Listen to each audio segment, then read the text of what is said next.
Welcome to Cox OC Connection. I'm Lacey Kelly and this is Civic Connection. And today we're visiting with Sean Fitzgerald, who's the Vice President of Sales and Development for the Discovery Science Foundation. Welcome, Sean. Thank you. Thanks for having us. Well, you're driving along the 5 and you see this huge cube, and that happens to be a major education center for our youth and adults. Tell us, as the Vice President of Sales and Strategic Development, Sean, what's going on exciting at the Cube, and what is your organization about? Well, I think a lot of people know us just as you described us, that big black cube. We've been there since 1998, and a lot of people know us really just as a great family attraction. We have permanent exhibits, traveling exhibits that come in, as well as stage shows and that kind of thing. But I think what a lot of people don't know about us is that we're also a 501c3. We have an education-based mission.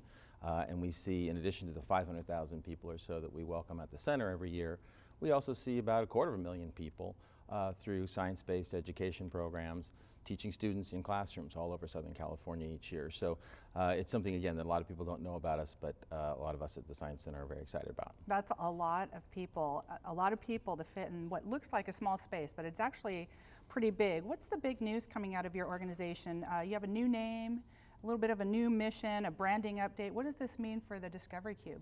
Well, indeed, we did update the name of our facilities, and we really had a couple of goals in that. We wanted to emphasize, really make ourselves distinctive. There are other science centers out there in Southern California, as well as other folks using the Discovery name, so we really wanted to be distinctive in that regard. We also did update our mission statement a little bit, and we really wanted to reflect something that's a distinction for us, which is an emphasis on impact. So not just doing what we do at the Science Center and out in the classrooms, but making sure that those efforts really have an impact on the communities that we serve. And then finally, we wanted to prepare ourselves for growth and bringing this message to a broader audience. So we wanted a name that sort of could handle that as well. Nice. Okay. So you mentioned growth. You're going to be expanding to some neighborhoods north of us in Los Angeles. Is that correct? Indeed. We are going to be coming to Los Angeles. Our grand opening there is November 13th. We're going to be located at a facility at the Hanson Dam Recreation Area, the northwest part of the valley there. We have a facility about the same footprint as we have in our current Orange County location, and we'll be bringing much the same approach, some traveling exhibits, permanent exhibits, perhaps a little more of a focus on the environmental stewardship kind of thing that we do. So we're very excited about that, and again, our grand opening is November 13th, so we're looking forward to that. November 13th. That's stunning. That's a huge expansion. How did you guys accomplish that? How did this come about? An interesting opportunity. The facility actually was originally built to house another nonprofit, which eventually couldn't open its museum. It was going to be the Children's Museum of Los Angeles. Okay. So the city of Los Angeles approached us about taking on this building that was already built and seeing if we could make indeed a children's facility and a museum out of it. And so this was several years ago that we first went up there and looked at the facility, looked to see if it would fit our needs, and just over the course of those many years then we just advanced that partnership to where we're in our final building modifications and installing our exhibits now, gearing up again for that sort of mid-November grand opening. So we're really excited about it, and we think it's going to be an exciting addition to our family and an exciting extension of the messages that we try and bring to the whole Southern California What area. a major compliment to your organization. What can we expect to go on there? Well, again, it'll be pretty much the same approach that we have here. So it'll be a family-friendly attraction, science-based exhibits, programs, another hub for us to do our programs in the classrooms, a place for field trips to come. As I mentioned, the exhibits are a little more environmentally themed. There's an exhibit on natural groundwater treatment called the Aquavator. We have a park science exhibit there. And as well, we've brought some of our most sort of famous and exciting exhibits from our Orange County location, namely the Eco Challenge. So the waste and recycling exhibits that we have that have been so popular here, we're also going to be bringing to Los Angeles. Sure, and so timely with our water issues in the state. Absolutely. Fantastic. Well, you are known for your partnering with the community. In fact, you've partnered with my organization, the Association of California Cities, with local government and sort of promoting innovation in local government. Tell us how the Discovery Cube is partnering with the community and organizations to achieve your objectives. Well, I'm glad you asked that. It's such a great part of what we do. I mentioned we're a little distinctive among science centers for our focus on impact to the community. We're also distinctive amongst the top science centers in the country for the fact that we're one of 3 in fact that does not have a significant governmental operating subsidy that helps us fund our operations each year.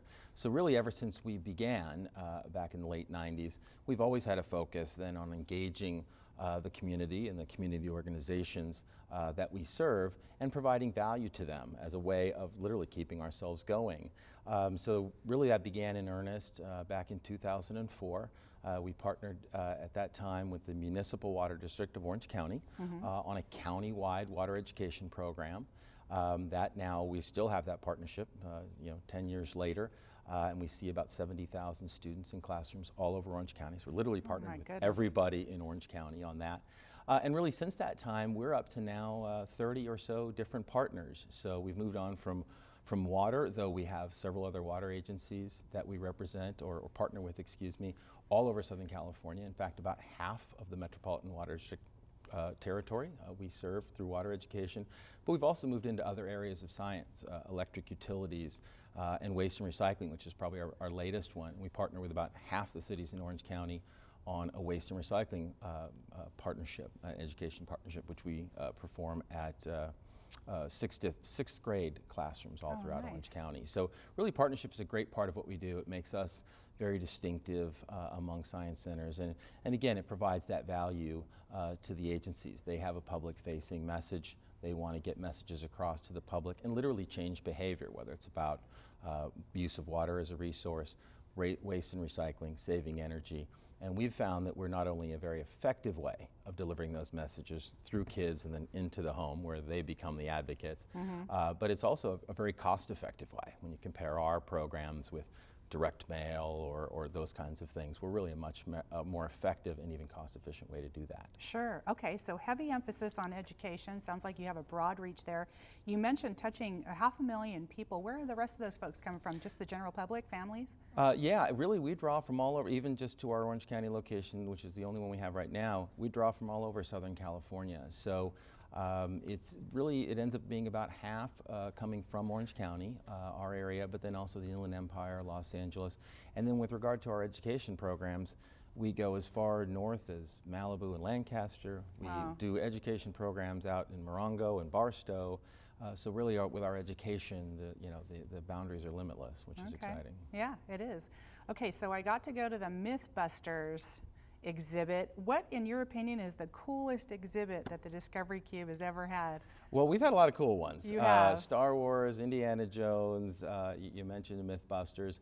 But I would say for me, again, focusing on that theme of partnerships, the Eco Challenge exhibit that we opened back in 2011. And for a couple different reasons. It's actually a suite of 3 different exhibits, all teaching about waste and recycling. But it's accompanied by an education program, again, that we teach in classrooms all throughout Orange County. And then each year we partner with the agency on its public outreach message. So it's not just an exhibit, it's actually really a full-fledged partnership that's changing behavior throughout the county. So I think even with all those cool exhibits, I think that's probably my favorite one. Yeah, well, that's what keeps their attention. How long till the expansion is done at the Cube? We're going to open our expansion here in Orange County next spring. I think the date is still up in the air, but it'll be next spring. So we're excited about that. Okay, well, I want to thank you, Sean, for spending time with us today. Great facility, a jewel of Orange County, and we appreciate your time today. Thanks again for having me. You bet. Thanks for watching Civic Connection. We'll see you next time.